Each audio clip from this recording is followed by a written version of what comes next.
না কেন?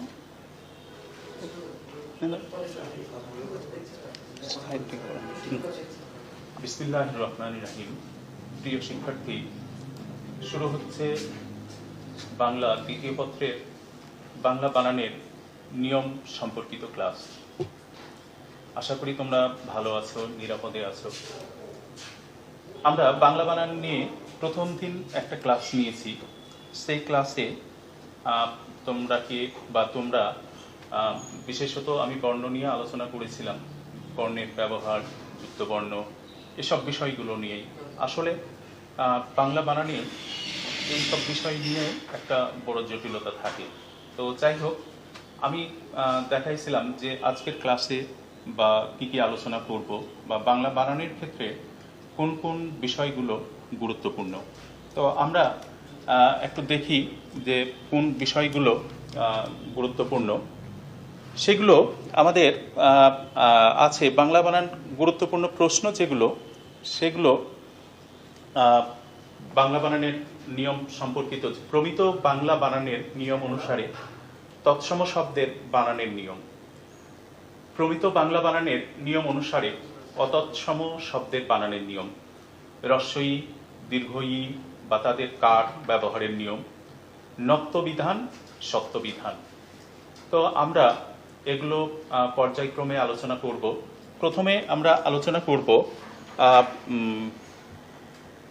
প্রমিত বাংলা বানানের নিয়ম অনুসারে তৎসম শব্দের বানানের নিয়ম।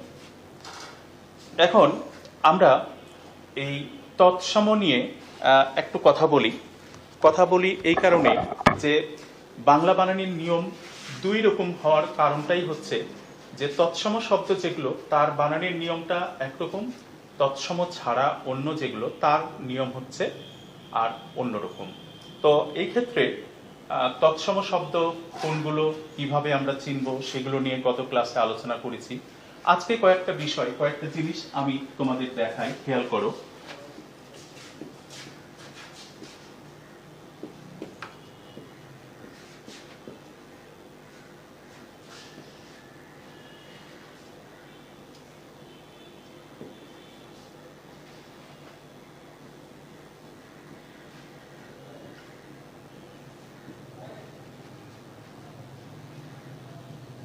এই যে বর্ণগুলো, যেই বর্ণগুলো গত ক্লাসে বলেছি দুইটা করে আছে, যাদের উচ্চারণ হচ্ছে একই, এই দুইটা বর্ণই তৎসম শব্দে ব্যবহার হবে।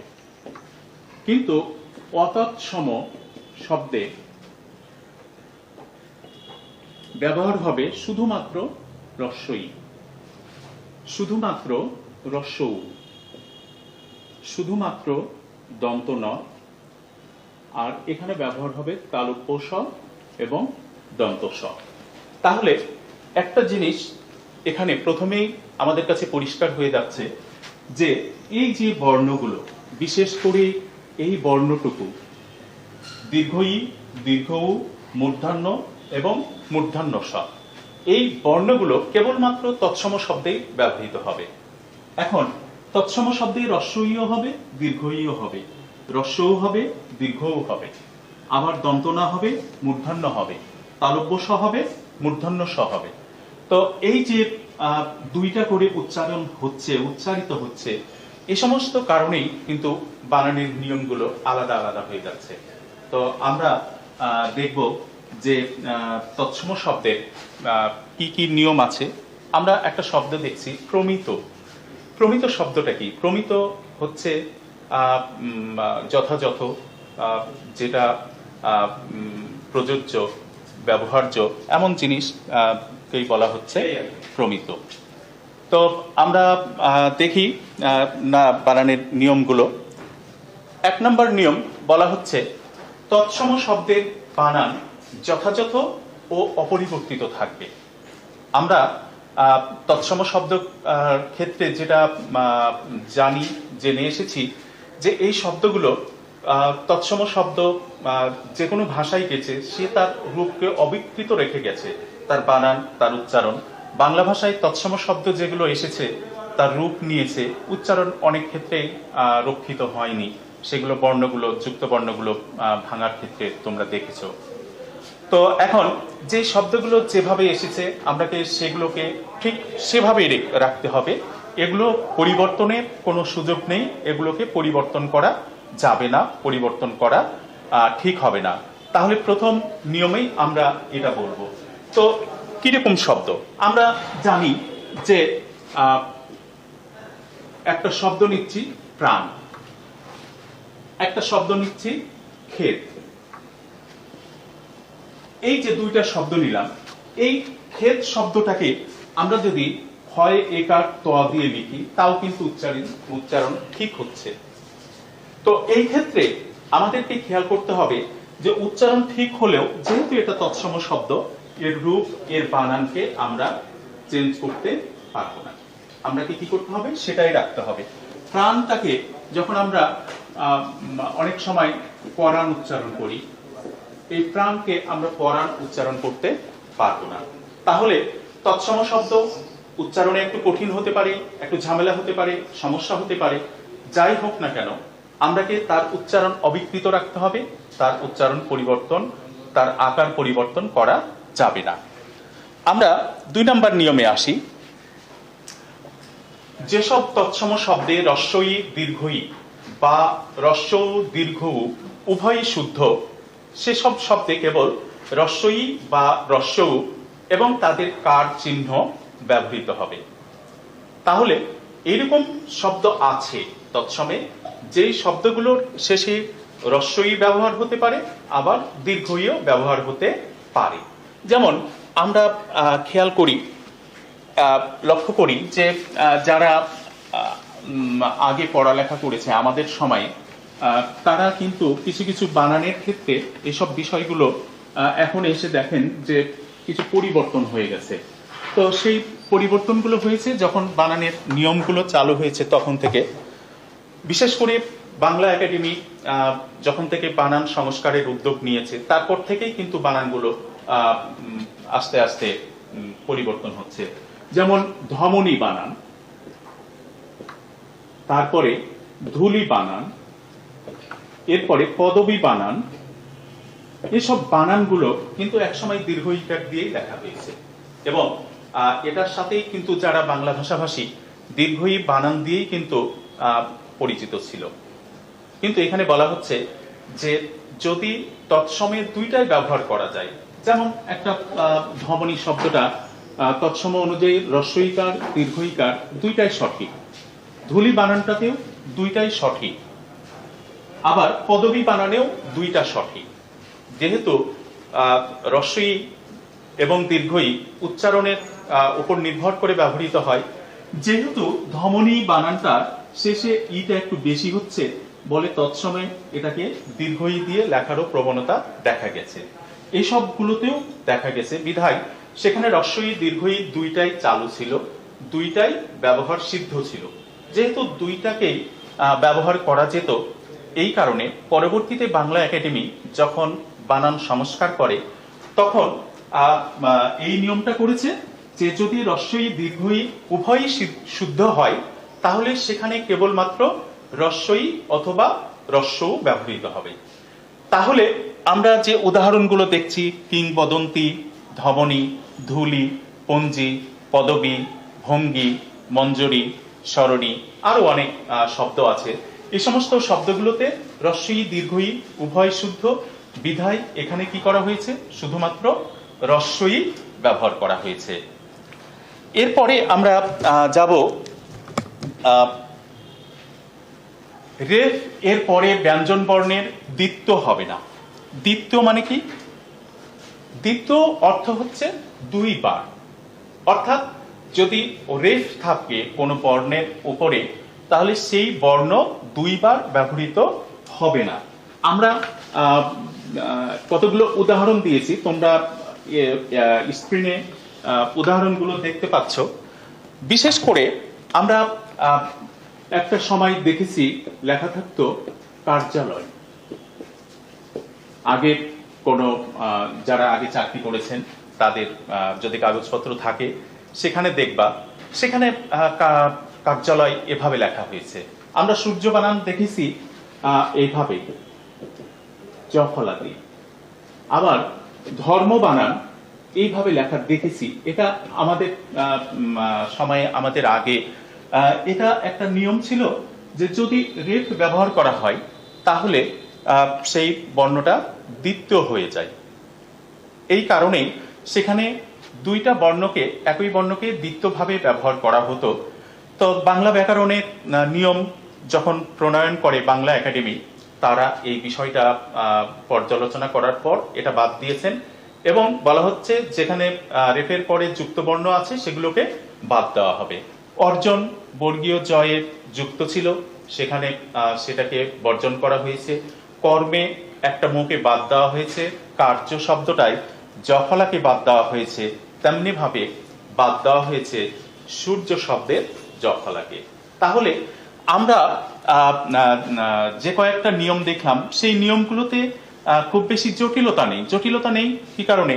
যে যেখানে যেই বানানগুলোতে সংশয় ছিল, যে বানানগুলো নিয়ে মতবিরোধ ছিল, সেগুলোকে এখানে সরলীকরণ করা হয়েছে। কিভাবে করা হয়েছে? হ্রস্ব-ই দীর্ঘ-ই দুইটাই ঠিক যে জায়গায়, এই সমস্ত জায়গায় আসলে এখন না হোক, কিন্তু 50 বছর 100 বছর পরে কিন্তু এটা নিয়ে ঝামেলা হতে পারে, জটিলতা হতে পারে। বাংলা একাডেমি কি করেছে? জাস্ট সেখান থেকে একটা নিয়মকে এখানে কার্যে পরিণত করেছে, নিয়মে পরিণত করেছে। এখানেও ঠিক সেই কাজটা করেছে যে এখানে যেহেতু একটা বর্ণ দিয়ে উচ্চারণটা করা যাচ্ছে, সেহেতু অযথা দুইটা বর্ণকে না রেখে সেভাবে এটা করা হয়েছে। আমরা পরের নিয়মটা যদি দেখব সন্ধির ক্ষেত্রে। সন্ধি আমরা কিভাবে করি সেটা তোমরা জানো। এটাকে একটু লিখে বিশ্লেষণ করে আমরা দেখি, তাহলে বিষয়টা আরো বেশি পরিষ্কার হবে। সন্ধির ক্ষেত্রে আমরা কি করি? একটা যোগ চিহ্ন ব্যবহার করি। একটা আগে পদ থাকে আর আরেকটা পদ থাকে পরে। তো সন্ধির ক্ষেত্রে ক, খ, গ, ঘ, এখানে চারটা বর্ণের কথা বলা হচ্ছে। যদি এই জায়গাটায় ক থাকে, খ থাকে, গ থাকে কিংবা ঘ থাকে, আর আগের বর্ণটা যদি মো হয়, আমরা দেখছি যোগ চিহ্নের পরে প্রথম বর্ণ অর্থাৎ যোগ চিহ্নর পরে যে শব্দটা থাকবে সেই শব্দের প্রথম বর্ণটা যদি ক হয়, খ, গ অথবা ঘ হয় এবং যোগ চিহ্নের আগের বর্ণটা যদি মো হয়, তাহলে বলা হচ্ছে যে মো স্থানে অনুস্বর লেখা যাবে। যেমন খেয়াল করে দেখো যে আমরা বলেছি কি অহম,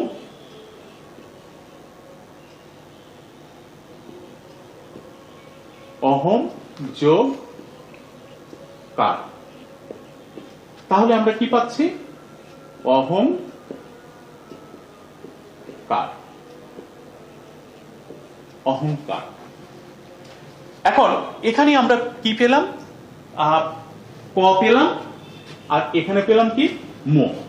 যেহেতু দুইটা শর্তই পূরণ করেছে, এটা একটা সন্ধি সাধিত শব্দ এবং প্রথমে আছে যোগ চিহ্নের আগে আছে মো এবং যোগ চিহ্নের পরে আছে ক, তাই সেই মো স্থানে আমরা অনুস্বর লিখেছি অথবা লিখতে পেরেছি। এখানে অনুস্বর লিখতে হবে। আবার দেখো সম যোগ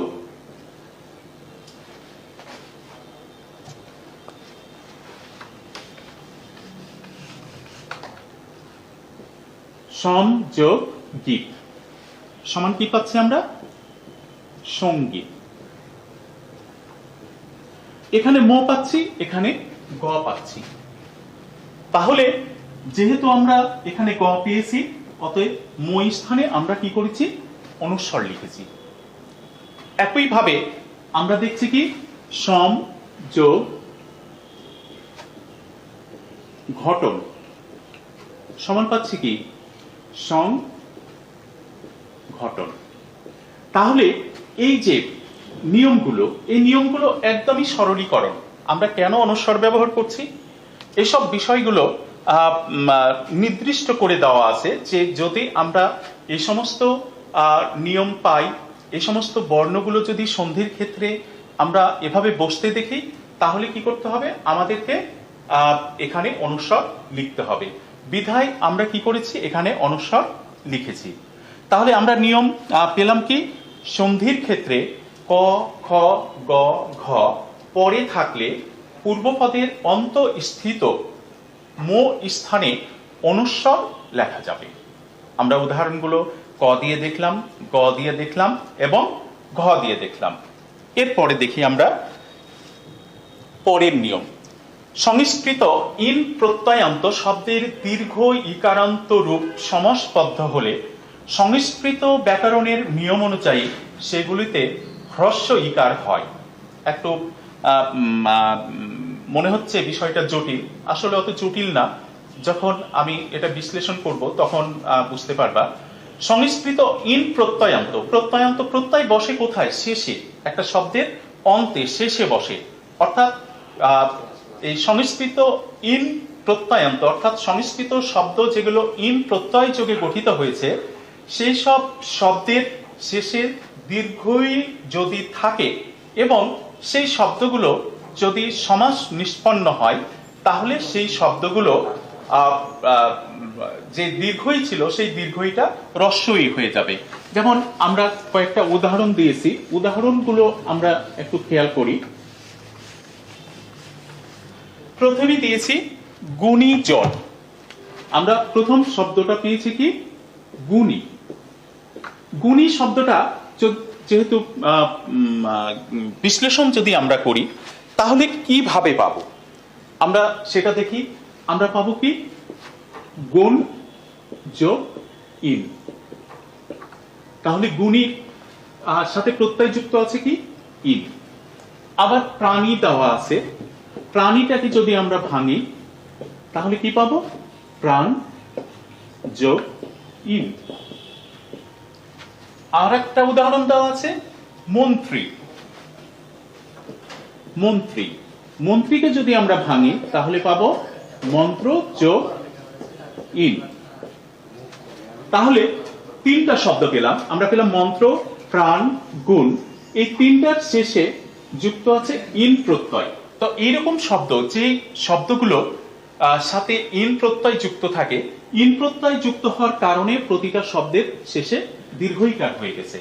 এই দীর্ঘইকার যুক্ত কোনো শব্দ যদি সমাস নিষ্পন্ন শব্দ হয়, তাহলে বলা হচ্ছে যে সেই শব্দগুলো তখন সেই শব্দগুলোই যে দীর্ঘই ছিল সেই দীর্ঘইগুলো তখন হ্রস্বই হয়ে যাবে।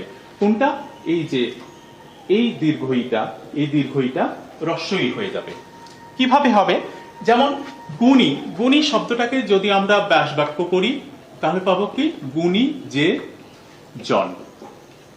সমান পাচ্ছি কি,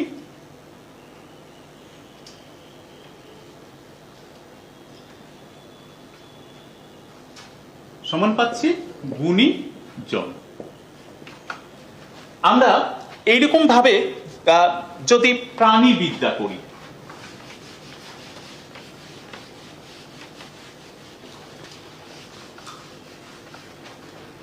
আমরা যদি প্রাণীবিদ্যা শব্দটাকে বিশ্লেষণ করি তাহলে কি হবে, প্রাণী সম্পর্কিত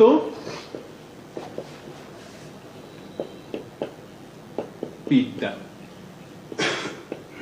অথবা প্রাণীর বিদ্যা। বলা হচ্ছে যে সমাসবদ্ধ হলে, যখন আমরা এটাকে সমাসবদ্ধ করব তখন কি পাবো, প্রাণী বিদ্যা পাবো। তাহলে এখানে দেখা যাচ্ছে কি, এখানে প্রাণীটা দীর্ঘইকার ছিল, এখানে হ্রস্বইকার হয়ে গেছে। আমরা আবার নিয়মটাই যাই। সংস্কৃত ইন প্রত্যয়ান্ত, ইন প্রত্যয়ান্ত আমরা দেখলাম গুণ যোগ ইন, প্রাণ যোগ ইন, মন্ত্র যোগ ইন, সমান পাচ্ছি এই শব্দগুলো। এই শব্দগুলো যদি সমাসবদ্ধ হয় তাহলে সেই শব্দগুলো কি হয়ে যাবে, হ্রস্বইকার হয়ে যাবে। মন্ত্রী, মন্ত্রীদের পরিষদ সমান হচ্ছে মন্ত্রী পরিষদ। এখানে মন্ত্রী শব্দটাই দীর্ঘইকার ছিল, সেই শব্দটা সে একই কারণে এখানে এসে হ্রস্বইকার হয়ে গেছে। এটা যে শুধুমাত্র সমাসবদ্ধ হলে হবে তা কিন্তু না, যদি এর সাথে প্রত্যয় যুক্ত হয়, প্রত্যয় যুক্ত হলেও কিন্তু এই শব্দগুলো কি হবে, পরিবর্তন হয়ে যাবে, পরিবর্তিত হয়ে যাবে। তো আমরা কিছু কিছু শব্দ দেখি, দেখলেই আমরা বুঝতে পারবো সেই শব্দগুলো।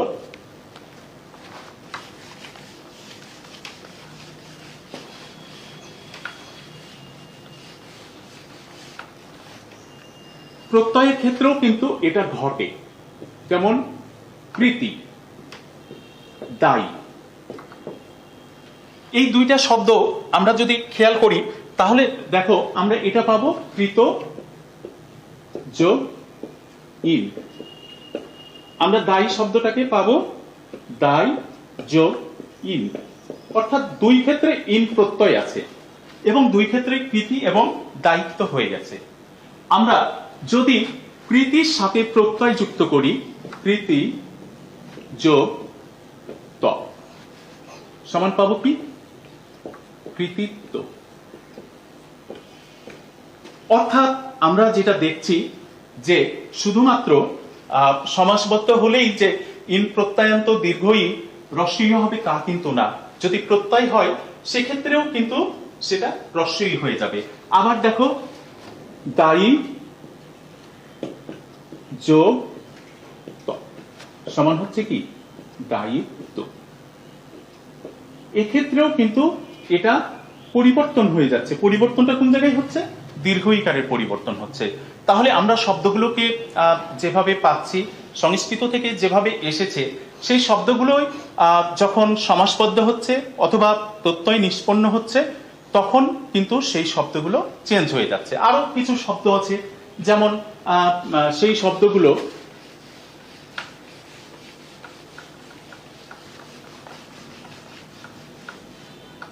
যেমন আমরা প্রতি, আমি বিস্তারিত লিখছি না, প্রতিযোগী, এটাও কিন্তু প্রতিযোগ যোগ ইন প্রত্যয় যোগে প্রতিযোগী হয়েছে। আবার সহযোগী, এই শব্দটাও কিন্তু সেই একইভাবে নিষ্পন্ন হয়েছে, অর্থাৎ সহযোগ যোগ ইন। এই দুইটা শব্দে কি আছে? দীর্ঘই আছে শেষে। কিন্তু এর সাথে যদি আমি তয় আকার লাগাই, প্রত্যয় দিই, তাহলে কিন্তু এটা হয়ে যাবে প্রথম শব্দটা হয়ে যাবে প্রতিযোগিতা, নিচের শব্দটা হয়ে যাবে সহযোগিতা।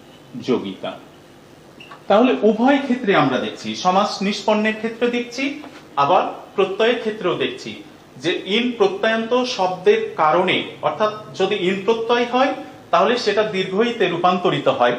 এই ইন প্রত্যয়ান্ত যে শব্দ, সেই শব্দগুলো যদি সমাসবদ্ধ হয় তাহলে সেই দীর্ঘইটা রস্বই হয়ে যায়।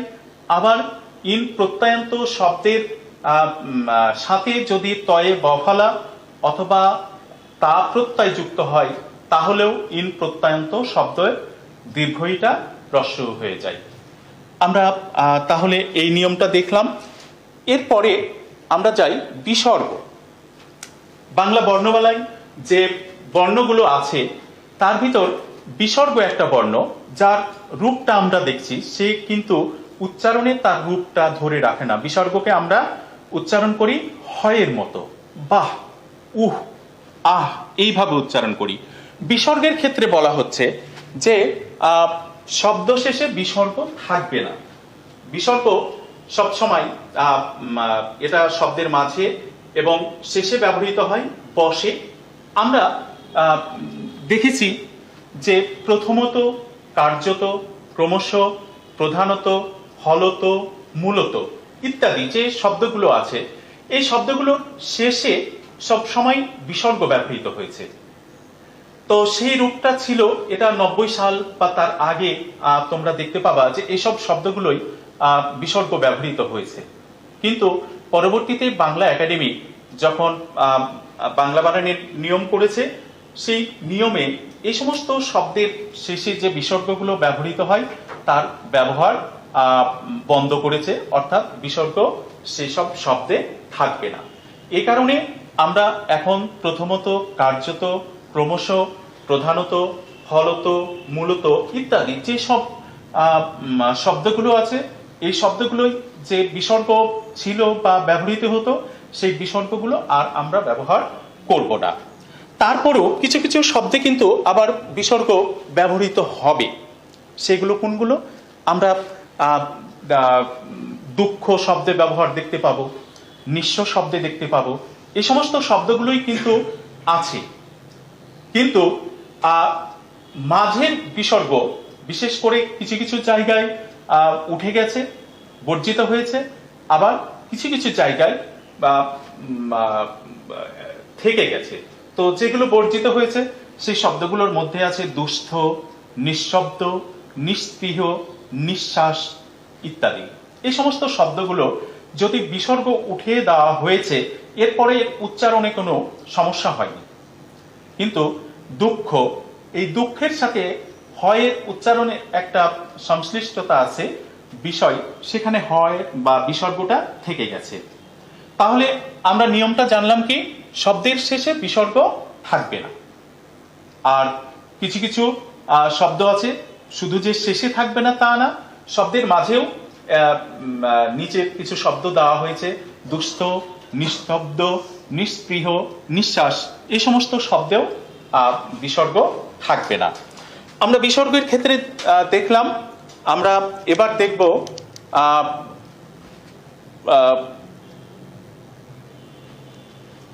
অতৎসম শব্দের বানান।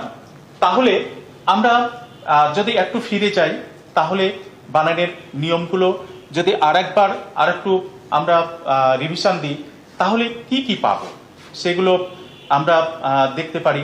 আমরা প্রথমেই বলেছি যে তৎসম শব্দের বানান যথাযথ ও অপরিবর্তিত থাকবে, অর্থাৎ এটা পরিবর্তন হবে না। আমরা বলেছি যে যেসব শব্দে হ্রস্বই দীর্ঘই বা হ্রস্ব দীর্ঘ উভয় শুদ্ধ, সেসব শব্দের বানানে কেবলমাত্র হ্রস্বই এবং হ্রস্ব ব্যবহৃত হবে।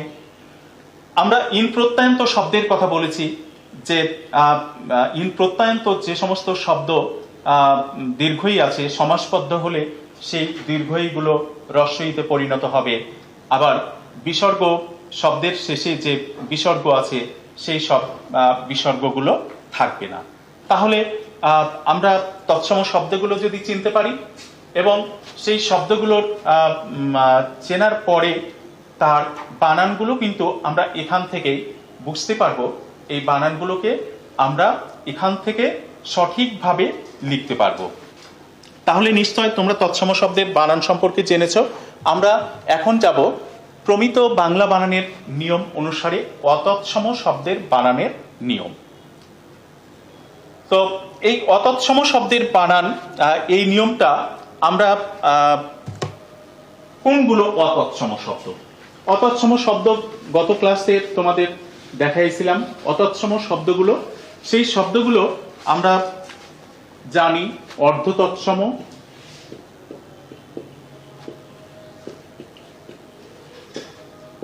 তদ্ভব, দেশি, আরেকটা হচ্ছে বিদেশি। এই শব্দগুলো হচ্ছে অতৎসম শব্দ। তো এখন এই অতৎসম শব্দের বানানের নিয়ম কেমন হবে? আমরা সচরাচর বা সাধারণভাবে আমরা জেনে যাব যে এখানে কতগুলো বর্ণ একদমই ব্যবহৃত হবে না। যেমন দীর্ঘই ব্যবহার হবে না, দীর্ঘ উ ব্যবহার হবে না, ব্যবহার হবে না মূর্ধন্য না, ব্যবহার হবে না মূর্ধন্য স। অর্থাৎ এই সমস্ত বর্ণগুলো অতৎসম শব্দে আসবে না। তবে মূর্ধন্য স এর দু একটা শব্দের ক্ষেত্রে ব্যতিক্রম দেখা যায়। যেমন একটা শব্দ আছে 16, আরেকটা হচ্ছে পোষা। এই দুইটা শব্দে আমরা দেখি যে এই দুইটা অতৎসম শব্দ, তারপরেও কিন্তু এখানে মূর্ধন্য স ব্যবহৃত হয়েছে। তো এটা ব্যতিক্রম, এগুলো হতে পারে, থাকতে পারে। তো আমরা এই শব্দগুলোর বানান কেমন হবে সেগুলো নিয়ে একটু আলোচনা শুরু করি।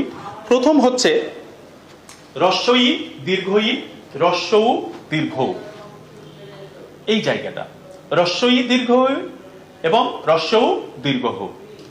সকল অতৎসম অর্থাৎ অর্ধতৎসম, তদ্ভব, দেশি, বিদেশি বা মিশ্র শব্দ, মিশ্র শব্দ কি একটা দেশি শব্দ একটা বিদেশি শব্দ, এই ধরনের শব্দ যেগুলো সেগুলোকে বলা হচ্ছে মিশ্র শব্দ। কেবল হ্রস্ব ই এবং হ্রস্ব উ এবং এদের কার চিহ্ন ব্যবহৃত হবে। এখন একটা জিনিস খেয়াল করো, তোমরা দেখছো যে আমি লিখেছি হ্রস্ব ই দীর্ঘ ই, হ্রস্ব উ দীর্ঘ উ, এই জায়গাগুলোতে আমি কমা ব্যবহার করিনি। প্রশ্ন হতে পারে যে কেন করিনি। বিরাম চিহ্ন যখন আমরা পড়ব তখন আমরা বিষয়গুলো নিয়ে বিস্তারিত আলোচনা করব। এখন বলি যে বিরাম চিহ্ন সবসময় ব্যবহৃত হয় শব্দের পাশে, একদম শব্দের গায়ে লেগে। যেমন কমাগুলো দেখো নিচের উদাহরণে গাড়ি, বাড়ি, এসব জায়গায় যে কমাগুলো ব্যবহৃত হয়েছে একদম গায়ে লেগে আছে। বিরাম চিহ্ন বসে শব্দের পরে, বর্ণের পরে বিরাম চিহ্ন বসে না। তো যেহেতু বর্ণের পরে বিরাম চিহ্ন বসে না, বিধায় হ্রস্ব ই দীর্ঘ ই, হ্রস্ব উ দীর্ঘ উ এই সমস্ত জায়গায় কোনো কমা বা বিরাম চিহ্ন ব্যবহার করা হয় না। এবং যেহেতু এটা শব্দের পাশে বসার ব্যাপার আছে, তাই আমরা বিরাম চিহ্নটা শব্দের পাশেই ব্যবহার করব। তো এখানে বলা হচ্ছে যে হ্রস্ব উ এবং হ্রস্ব ই এবং হ্রস্ব উ এই দুইটাই কেবলমাত্র অতৎসম শব্দে ব্যবহার হবে, দীর্ঘ ই এবং দীর্ঘ উ ব্যবহৃত হবে না। যেমন দেখো পক্ষী শব্দ থেকে কিন্তু পাখি শব্দটা এসেছে। পক্ষী শব্দটা সেখানে দুই ভাবেই দেখা যেতে পারে, তাই পাখি শব্দটাও কিন্তু আমরা দুই ভাবে নিতে পারি। এখন যেহেতু দুই ভাবে নেওয়া সম্ভব, তৎসময়ে বলা হচ্ছে যে তাকে কি করতে হবে, হ্রস্ব ইকারটাই নিতে হবে। বাংলায় যখন আমরা তৎসম যেসব শব্দ বাংলায় চলে আসবে, সেই সব শব্দের মধ্যে যদি তৎসমের দীর্ঘ ইকার থাকে তাহলে আমরাকে কি করতে হবে। যেমন আমরা বাটি শব্দ থেকে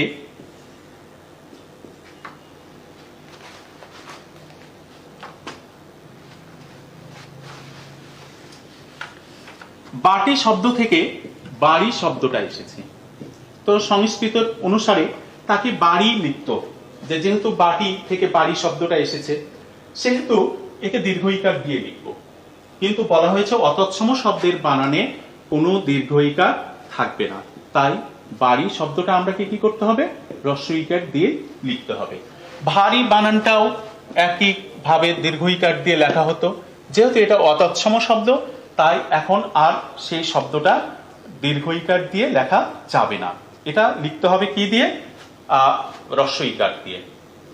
তাহলে আমরা এক নম্বর নিয়ম পেলাম, হ্রস্ব ই দীর্ঘ ই, হ্রস্ব উ দীর্ঘ উ, অর্থাৎ এই চারটা বর্ণের মধ্যে অতৎসম শব্দে কেবলমাত্র হ্রস্ব ই এবং হ্রস্ব উ ব্যবহৃত হবে, সেখানে দীর্ঘ ই দীর্ঘ উ ব্যবহৃত হবে না। এরপরে অতৎসম শব্দের বানানে মূর্ধন্য ন ব্যবহৃত হবে না।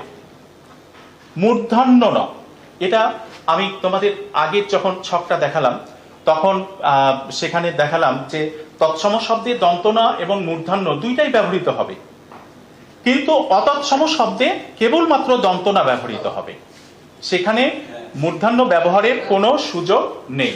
বিধায় এখানে নত্যবিধানের নিয়মে পড়ার পরেও কিন্তু মূর্ধন্য ব্যবহৃত হয়নি। আমরা উদাহরণগুলো থেকে দুইটা বা একটা শব্দ যদি বিশ্লেষণ করি আমরা তাহলে দেখব যে ইরান, ইরান শব্দটাকে যদি আমরা বিশ্লেষণ করি, হ্রস্ব ই পাচ্ছি, র পাচ্ছি, তারপরে আকার পাচ্ছি, এরপরে পাচ্ছি কি দন্ত ন।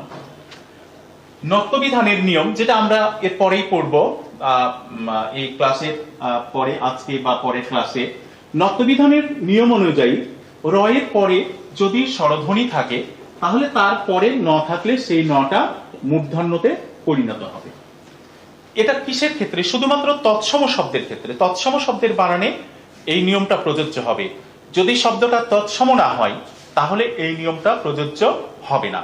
তাই এখানে ইরান শব্দটা যেহেতু বিদেশি শব্দ, তাই ইরান শব্দে এখানে নত্যবিধানের নিয়ম প্রযোজ্য হচ্ছে না, বিধায় এখানে মূর্ধন্য হচ্ছে না।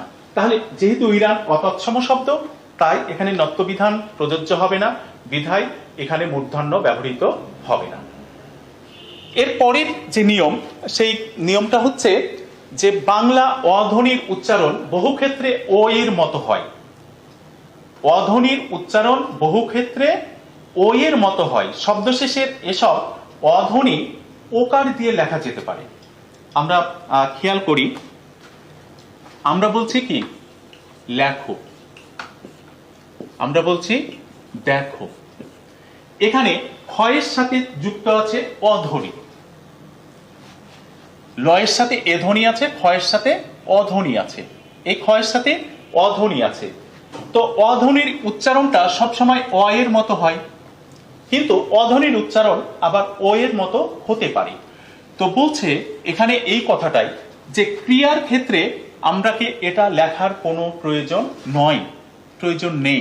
যেমন লেখোটা হচ্ছে কি ক্রিয়া, দেখাটা হচ্ছে কি ক্রিয়া, তাহলে এখানে ওকার দেওয়ার প্রয়োজন নাই। যেমন তুমি দেখো, এখানে এমনি উচ্চারিত হবে, ক্রিয়ার ক্ষেত্রে এমনি উচ্চারিত হবে। কিন্তু যদি ক্রিয়া না হয়, ক্রিয়া ছাড়া যদি অন্য শব্দ হয় এবং শেষে যদি অধ্বনি থাকে এবং তার উচ্চারণ যদি ও এর মতো হয়, তাহলে সেখানে ওকারটা ব্যবহার করা যাবে। যেমন কালো হচ্ছে কি বিশেষ্য, একটা পদ, কালো রং যখন আমরা বলবো বিশেষণ হয়ে যাবে। তো কালোটা যেহেতু ক্রিয়া নয় সেহেতু, এবং এর শেষে অ আছে এবং অ এর উচ্চারণটা ও এর মতো, বিধায় এখানে ওকার ব্যবহার করা যাবে। এই কারণে আমরা কালো, খাটো, ছোট এবং একই কারণে ভালো শব্দে ওকার ব্যবহার করেছি। তাহলে আমরা কি পেলাম? বাংলা অধ্বনির শেষে যে অধ্বনি থাকে বাংলা শব্দের অতৎসম, সেই শব্দগুলোর অনেকে উচ্চারণ ও এর মতো, সবগুলো যে তা কিন্তু না। তো যেসব শব্দের উচ্চারণ ও এর মতো, এটা কিন্তু ক্রিয়াগুলো ছাড়া, যেগুলো ক্রিয়াবাচক সেগুলো ছাড়া, যেগুলোর উচ্চারণ ও এর মতো, সেই সব শব্দে ওকার দিয়ে লেখা যেতে পারে, ওকার দিয়ে লেখা যাবে। এর পরের নিয়মটা আসছে হস চিহ্ন। হস চিহ্ন কি? আমরা যখন লিখি, বিশেষ করে যখন প্রত্যয় নির্ণয় করি, তোমরা প্রত্যয়ের ক্লাসে এই জিনিসটার বেশ ব্যবহার পাবা। যখন শব্দমূল নির্ণয় করতে যাই, বিশেষ করে ক্রিয়ামূল, তখন এটা ব্যবহার করা হয়। যেমন আমরা ব্যবহার করি একটা বর্ণে, যেমন তেক যোগ আ, এখানে আমরা কি করেছি? হস চিহ্ন ব্যবহার করেছি। হস চিহ্নের বৈশিষ্ট্য হচ্ছে যে যদি কোনো স্বরধ্বনি বা ব্যঞ্জন ধ্বনি কোনো স্বরধ্বনি ছাড়া উচ্চারিত হতে পারে না, যেহেতু স্বরধ্বনি ছাড়া উচ্চারিত হতে পারে না, শব্দে বসার পর সেই স্বরধ্বনি যদি কোনো কারণে উচ্চারিত না হয়, আমরা উচ্চারণটা বর্জন করতে চাই, তাহলে সেই ক্ষেত্রে সেই স্বরধ্বনিটাকে বর্জন বোঝানোর জন্য কি করা হয়? হস চিহ্ন ব্যবহার করা হয়। তো অতৎসম শব্দের ক্ষেত্রে এই কথাটা বলা হচ্ছে যে যেহেতু এই শব্দগুলো আমরা উচ্চারণ করি বাক্যে স্বাভাবিকভাবে, অর্থাৎ উচ্চারণের সময় আমরা হস উচ্চারণ করি, তাই আলাদাভাবে এ সমস্ত শব্দে হস চিহ্ন ব্যবহারের কোনো প্রয়োজন নেই। এই কারণে টক, শক, বক, নখ, দেখ, চোখ, এ সমস্ত শব্দগুলোই হস চিহ্ন ব্যবহার করা হয় না। তাহলে আমরা পেলাম কি? হস চিহ্ন যথাসম্ভব বর্জিত হবে, বর্জন করা হবে। অর্থাৎ একদম যদি অর্থ বিভ্রাটের সম্ভাবনা না থাকে, তাহলে হস চিহ্ন ব্যবহার করা যাবে না। এর পরের নিয়ম আমরা পাচ্ছি ঊর্ধ্বকমা। ঊর্ধ্বকমা যত সম্ভব বর্জন করা হবে। ঊর্ধ্বকমা, তাহলে ঊর্ধ্ব কমা কোনটা? আমরা দেখো একটা উদাহরণ আছে, করিল। করিলটা যখন আমরা ছোট করে লিখি তখন সেটা লেখা করলো। এই শব্দটাকে যে ছোট করা হয়েছে তাই এখানে একটা কমা দেওয়া হয়, কমা ব্যবহার করা হতো। বলিয়া শব্দটা আমরা ছোট করে বলি কি? বলে। চাউল শব্দটাকে আমরা বলি চাল। আইল শব্দটাকে বলি আল। তাহলে এই যে চাল, আল, এই শব্দগুলোকে যখন ছোট করছি, এই ছোট বোঝানোর জন্য আমরা এখানে একটা ঊর্ধ্ব কমা ব্যবহার করতাম। বলা হচ্ছে যে ঊর্ধ্ব কমাগুলো ব্যবহার বর্জন করতে হবে, এগুলো আর ব্যবহার করা যাবে না, ব্যবহার করার প্রয়োজন নেই। তাহলে আমরা কি পাচ্ছি এই স্লাইডে? এক, হর্ষ চিহ্ন যথাসম্ভব বর্জিত হবে, ঊর্ধ্ব কমাও কি করতে হবে? বর্জন করতে হবে। তাহলে শব্দগুলোকে যতটা সম্ভব সরলীকরণ করতে হবে, এগুলো সরলভাবেই কি হবে? এই সব শব্দগুলো ব্যবহৃত হবে। তাহলে আমরা আর যে নিয়মগুলো পাবো সেগুলো আর একটু দেখি। বিশেষণ পদ সাধারণত পরবর্তী পদের সাথে যুক্ত হবে না। পরবর্তী পদের সাথে কি?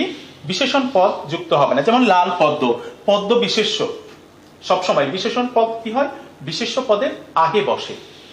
এটা যেহেতু সমাসবদ্ধ নয়, সেহেতু এটা আলাদাই বসবে।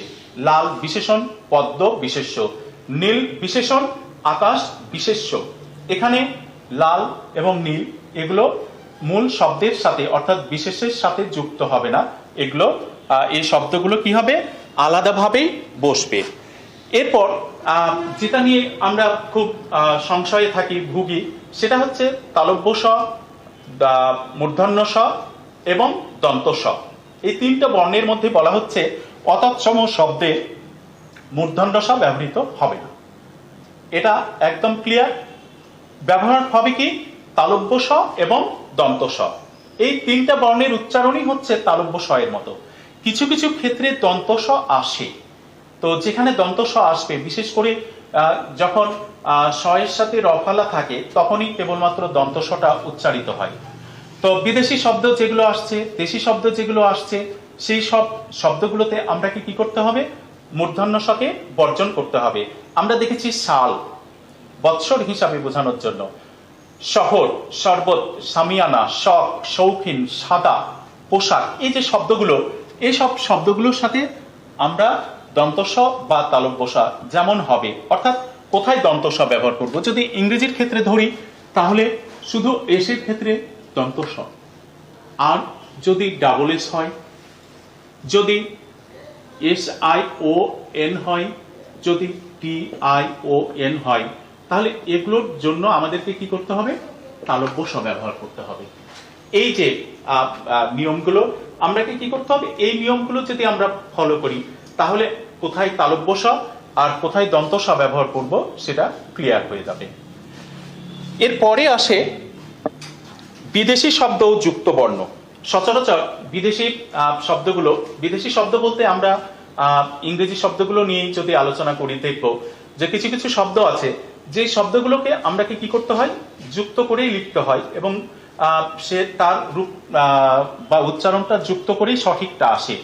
তাই বিদেশি শব্দের প্রথমে যে যুক্ত বর্ণ আছে, অর্থাৎ যে শব্দের প্রথমে যুক্ত বর্ণ থাকবে, সেই যুক্ত বর্ণগুলো বজায় থাকবে, এগুলো পরিবর্তন করা যাবে না। এখন আমরা উৎসাহিত হচ্ছি শব্দগুলোকে ভেঙে ভেঙে লেখার জন্য, কিন্তু আমরা যতই ভেঙে লিখি না কেন, শব্দের প্রথমে যদি যুক্ত বর্ণ থাকে, তাহলে সেই যুক্ত বর্ণগুলো ভেঙে লেখা যাবে না। তবে কিছু কিছু শব্দের মধ্যে যুক্ত বর্ণ যেগুলো আছে, সেগুলোকে আমরা কি করতে পারি? ভেঙে লিখতে পারি। যেমন আমরা সেপ্টেম্বর, এখানে ম এবং বয়ে যুক্ত আছে। এই প্রথমে প এবং ট এ যুক্ত আছে। তো এই যে প এবং ট যুক্ত আছে, এবং এই প এবং ট কে আমরা ইচ্ছা করলে ভেঙে লিখতে পারি সেপ্টেম্বর। অক্টোবরের ক্ষেত্রেও তাই, শেক্সপিয়ারের ক্ষেত্রেও তাই। কয়েশয় যুক্ত ছিল, আমরা এই দুইটাকে আলাদা করে দিতে পারি। ইসরাফিলের ক্ষেত্রেও আমরা একই কাজ করতে পারি। এই যুক্তগুলো, মাঝের যুক্তগুলো আমরা ভেঙে দিতে পারি, কিন্তু প্রথমের যুক্ত যেগুলো, সেগুলোকে আমাদেরকে তার যুক্তরূপ রক্ষা করতে হবে, আমাদের সেগুলো ভাঙা যাবে না। তাহলে আমরা অতৎসম শব্দের বানানে পেলাম। এই বানানগুলো যতটা, যে নিয়মগুলো দেওয়া হয়েছে, নিশ্চয় এই নিয়মগুলো তোমরা বুঝেছো, চর্চা করবা। এরপরে চর্চা করে তোমরা দেখবা যে কোনো জায়গায় সমস্যা হচ্ছে কিনা, সেটা কমেন্টে লিখলে কোনো সমস্যা আমি উত্তর দিব। আমি এই রস্বইকার ব্যবহারের নিয়মটা দিয়েই আজকে ক্লাস শেষ করব। হ্রস্ব ই, আমরা জানি দুইটা ই আছে, দীর্ঘ ই এবং হ্রস্ব ই। কোথায় হ্রস্ব ই ব্যবহৃত হবে? আমরা জানি যে হ্রস্ব ই ব্যবহৃত হবে, হ্রস্ব ই বা তার কার চিহ্ন তৎসম এবং অতৎসম দুই জায়গায় ব্যবহৃত হবে। দীর্ঘ ই শুধুমাত্র তৎসম শব্দে ব্যবহৃত হবে। যেহেতু দুই জায়গায় ব্যবহৃত হবে, কেমন শব্দগুলোই হবে সেগুলো আমরা একটু দেখি। বাংলা ভাষায় সকল অতৎসম শব্দে অর্থাৎ তদ্ভব দেশি ও বিদেশি শব্দে শুধুমাত্র হ্রস্ব ইকার হয়। অর্থাৎ যত ধরনের অতৎসম শব্দ আছে সেই সব শব্দে কি হবে? হ্রস্ব ইকার হবে। যেমন তদ্ভব, পাখি, আমি প্রথমেই বলছিলাম পাখি শব্দটা এসেছে কি? পক্ষী থেকে। পক্ষী বানান দীর্ঘ ইকার দিয়ে হলেও পাখি হচ্ছে হ্রস্ব ইকার দিয়ে। বাড়ি, পাড়ি বানান দীর্ঘ ইকার দিয়ে, পাটি দীর্ঘ ইকার কিন্তু বাড়ি হচ্ছে হ্রস্ব ইকার। কুমির এসেছে কুম্ভীর থেকে, হাতি এসেছে হস্তি থেকে, মৃত্তিকা থেকে এসেছে মাটি। তো এই সমস্ত শব্দগুলো মূল তৎসম শব্দ দীর্ঘ ইকার দিয়ে থাকলেও যেহেতু এগুলো তদ্ভব শব্দ অর্থাৎ তৎসম থেকে নির্দিষ্ট ব্যাকরণিক নিয়ম মেনে বাংলা ভাষায় এসেছে, তাই এইসব শব্দে হ্রস্ব ইকার ব্যবহৃত হচ্ছে। দেশি অর্থাৎ এদেশের যারা প্রাচীন অধিবাসী, বিশেষ করে কোল, তারপরে সাঁওতাল, মুন্ডা, এদের যে ভাষা এদের ভাষার যে শব্দ সেগুলো হ্রস্ব ইকার দিয়ে হবে সব। যেমন ঢেকি, লাঠি, বঁটি, ঝিঙ্গা, ডিঙ্গি, চিংড়ি, ঘুড়ি ইত্যাদি এসব শব্দগুলো সব হ্রস্ব ইকার দিয়ে হবে। বিদেশি শব্দে দীর্ঘ ইকার ব্যবহৃত হবে না, সেটা যেমনই হোক। আরবি, ফার্সি, হিন্দি, ইংরেজি, শহীদ, লুঙ্গি, ডিগ্রি, নোটিশ, আমরা যা দেখব, আমরা ডিগ্রি কলেজ ইংরেজি শব্দ বা আরবি এসবগুলো ফার্সি দিয়ে, শহীদ এগুলো দীর্ঘ ই দিয়ে আমরা অজস্র লিখতে দেখেছি, এখনো অনেকে লেখেন, এটা ভুল করে লেখেন। এই সমস্ত জায়গায় দীর্ঘ ইকার হবে না, সব হ্রস্ব ইকার হবে এবং আমরা এগুলো হ্রস্ব ইকার দিয়ে লিখব। তাহলে আমরা নিয়মটা পাচ্ছি কি? বাংলা ভাষার সকল অতৎসম শব্দে কেবল হ্রস্ব ইকার ব্যবহৃত হবে। স্ত্রীবাচক অতৎসম শব্দে হ্রস্ব ইকার ব্যবহৃত হয়। স্ত্রীবাচক অতৎসম শব্দ যেমন কাকি, চাচি, মামি, মাসি, পিসি, নানি, দাদি ইত্যাদি, এই যে শব্দগুলো আছে এগুলো সবই হচ্ছে কি? অতৎসম শব্দ। এবং এই সমস্ত শব্দ অতৎসম হওয়ার কারণে এখানে সবগুলোই ব্যবহৃত হবে হ্রস্ব ইকার, এখানে দীর্ঘ ইকার ব্যবহৃত হবে না। খুব গুরুত্বপূর্ণ একটা বিষয় যে জাতি ও ভাষাবাচক শব্দে হ্রস্ব ই বা তার কার চিহ্ন ব্যবহৃত হয়। জাতি এবং ভাষা যেমন জাপানি, আফগানি, ইরানি, ফরাসি, বাঙালি, হিন্দি, হিন্দুস্তানি, পাকিস্তানি, এখানে জাতীয় বোঝাচ্ছে আবার ভাষাও বোঝাচ্ছে। তো দুইটার ক্ষেত্রেই শেষে হ্রস্ব ইকার হবে, এখানে দীর্ঘ ইকার ব্যবহৃত হবে না। তাহলে আমরা পাচ্ছি কি? স্ত্রীবাচক অতৎসম শব্দে হ্রস্ব ইকার হবে, জাতি ও ভাষাবাচক শব্দেও কি হবে? হ্রস্ব ইকার ব্যবহৃত হবে। আর একটা বাংলায় ক্রিয়াবাচক শব্দে সব সময় হ্রস্ব ইকার ব্যবহৃত হয়। ক্রিয়াবাচক শব্দে সব সময় কি হয়? হ্রস্ব ইকার ব্যবহৃত হয়। যেমন করি, লিখি, ধরি, এই যে শব্দগুলো আছে, অর্থাৎ ক্রিয়াবাচক শব্দে কখনোই দীর্ঘ ইকার ব্যবহৃত হবে না। এরপর বিশেষণবাচক আলি প্রত্যয়যুক্ত শব্দে হ্রস্ব ইকার হবে। এই যে আলি প্রত্যয়, এখানে আমরা উদাহরণগুলো দেখছি কি? সোনালী, রূপালী, বর্ণালী ইত্যাদি। এখানে আমি কয়েকটা জিনিস একটু ক্লিয়ার করি, সেই ক্ষেত্রে তোমাদেরও ক্লিয়ার হবে যে আলি প্রত্যয়যুক্ত সোনা যোগ আলি, রূপা যোগ আলি, সোনা যোগ আলি, আলি প্রত্যয়ের কথা বলা হচ্ছে। তো আমি দীর্ঘ ইকার দিয়ে লিখেছি, হবে হ্রস্ব ইকার।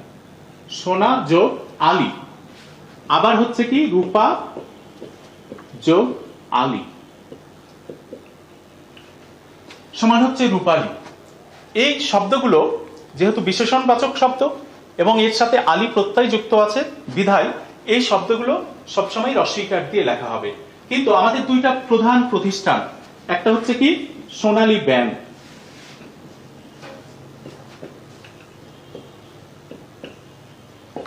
আর আরেকটা হচ্ছে রূপালী ব্যাংক। দুইটা শব্দই কিন্তু লেখা আছে কি দিয়ে? দীর্ঘ ইকার দিয়ে। খেয়াল করবা তোমরা যে সোনালী ব্যাংকও দীর্ঘ ইকার দিয়ে লেখা, রূপালী ব্যাংকও দীর্ঘ ইকার দিয়ে লেখা। কেন? যেহেতু বলা হলো যে আলি প্রত্যয়যুক্ত শব্দ ইকার হবে, তারপরে কেন এটা? বাংলা একাডেমি যে বানানের নিয়ম তৈরি করেছে, সেই নিয়মে একটা নিয়ম আছে যে এই নিয়মগুলো ব্যক্তি এবং প্রতিষ্ঠানের ক্ষেত্রে প্রযোজ্য হবে না।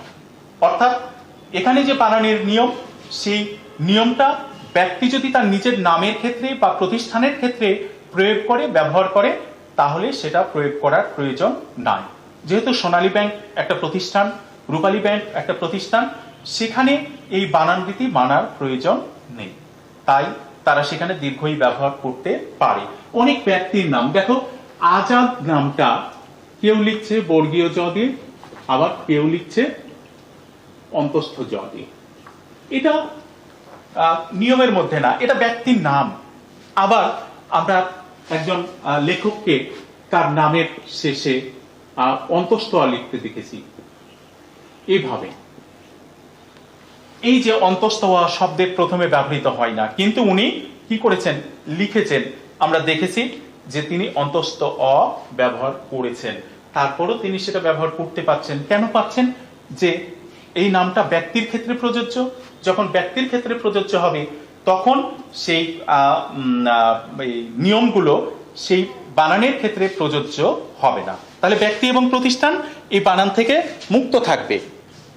এরপর পদাশ্রিত নির্দেশক টি রস্বইকার হবে, যেমন লোকটি, বইটি, ওইটি, আমটি। এই যে টি ব্যবহৃত হয়, পদাশ্রিত নির্দেশক সচরাচর এক বচন ব্যবহার করা হয়, এটা শব্দের সাথে লাগে। তো এই শব্দের সাথে লেগে এক বচন বোঝানোর জন্য এই টি পদাশ্রিত নির্দেশক ব্যবহৃত হয়। এই টি সবসময় কি হবে? রস্বইকার হবে।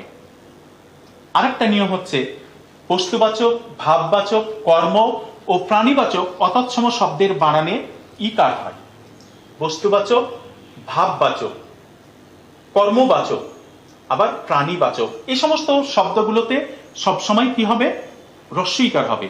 যেমন ডাক্তারি, মাস্টারি, চালাকি, ভেলকি, এই যে শব্দগুলো যেগুলো, সেগুলোতে সবসময় অতৎসম শব্দ যেগুলো, সেগুলোতে সবসময় রস্বইকার ব্যবহৃত হবে। তাহলে আমরা আজকে যে সমস্ত বিষয়গুলো আলোচনা করলাম, প্রথমে আলোচনা করছি বাংলায় তৎসম শব্দের বানানের নিয়ম, তারপরে আলোচনা করেছি বাংলা ভাষায় ব্যবহৃত অতৎসম শব্দের বানানের নিয়ম, এবং সবশেষে আমরা আলোচনা করলাম বাংলা ভাষায় ব্যবহৃত রস্বইকার ব্যবহারের নিয়ম। এই তিনটা নিয়ম নিশ্চয় তোমরা সবগুলো বুঝেছ। যদি কোনো জায়গায় সমস্যা থাকে তাহলে কমেন্টে জানাবা, আমি পরের ক্লাসে সেগুলো আলোচনা করব। আর পরের ক্লাসে আমরা নত্যবিধান, সত্যবিধান এবং আরো কিছু শব্দ, যে শব্দগুলো আমরা সবসময় ব্যবহার করি, সেই শব্দগুলোর বানানের নিয়ম নিয়ে, অথবা সেই শব্দগুলোর কোন বানানটা সঠিক হবে, যেমন কিভাবে শব্দটা আমরা কেমন ভাবে লিখব, কিভাবে না কিভাবে, এই যে কোনটা সঠিক হবে, এই ধরনের কিছু শব্দ আছে যে শব্দগুলো প্রত্যহ প্রতিটা সময় আমরা ব্যবহার করি। সেই শব্দগুলোর কিছু কমন ভুল আছে বা ব্যবহারের নির্দিষ্ট রূপ আছে, তার যুক্তি আছে। তো সেই শব্দগুলো নিয়েও আমরা সামনের ক্লাসে আলোচনা করব। তোমরা সবাই ভালো থাকবা, নিরাপদে থাকবা। সবাইকে অনেক ধন্যবাদ।